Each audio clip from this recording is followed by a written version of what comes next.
Hello, good morning, नमस्ते सभी को, राधे राधे।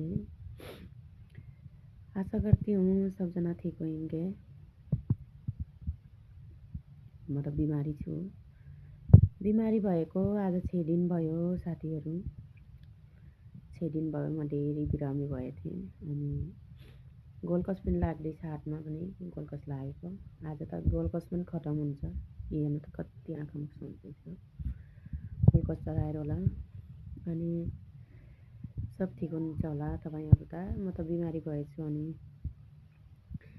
साथीहरू सुख पर्दाखेरि सबैले साथ दिन्छ के। सबै अगाडि पछाडिबाट आउँछ के साथी। दुःख पर्दा त आफू बाहेक त कसैले पनि साथ दिँदैन के।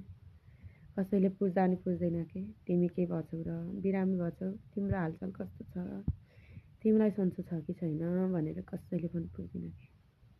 एउटा सन्चो बिसन्चो सोध्ने त श्रीमानै हुनुहुन्छ के, घरको श्रीमानै। दुःख सुखमा जति लडाइँ झगडाइ जस्तो सुकै गरे पनि श्रीमान बाहेक अरू कसैले पनि माया गर्न सक्दैन के। यी बुढाले नास्ता लिएर आउनुभएको, यी मलाई नास्ता ल्याइदिनु भएको छ। बिचरामी छु, नास्ता लिएर आउनुभएको छ। चम्चा दिनुहोस् त। श्रीमान जस्तो ठुलो त अरू केही पनि छैन के। आमा पछिको माया जति लडाइँ झगडाइ जस्तो सुकै गरे पनि श्रीमानले सक्यो माया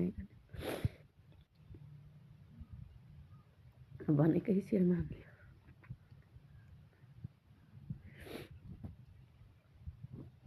अरू त देखाउनको लागि मात्रै रहेछ के।